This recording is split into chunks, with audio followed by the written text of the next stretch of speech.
Привіт, народ! Очередне димове. Знаходимося на Житомирщині, Попільнянський район, село Корнем. Директор місцевої школи.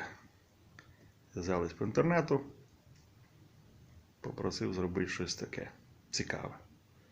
Ось ми маємо камін і знизу топка для грубки. Навколо каміна зроблені ковпаки.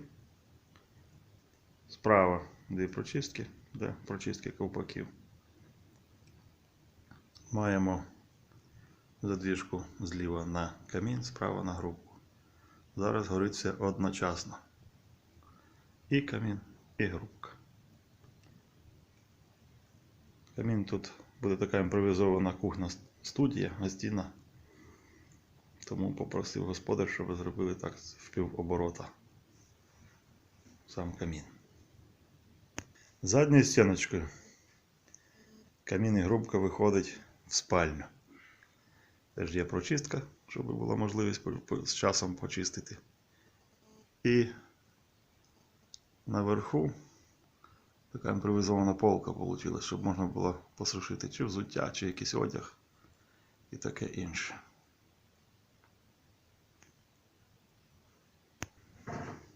Також робили тут плиту.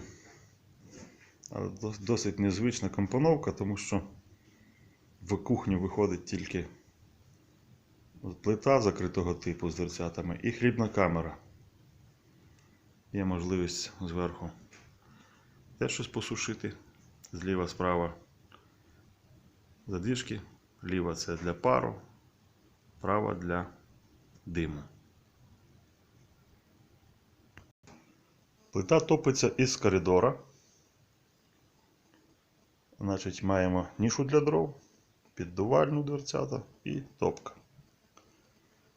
Пізніше це все буде оздоблено плиткою чи поштукатуриться. І ще плита має таку ізюмінку. Задньою стіночкою вона виходить в ванну.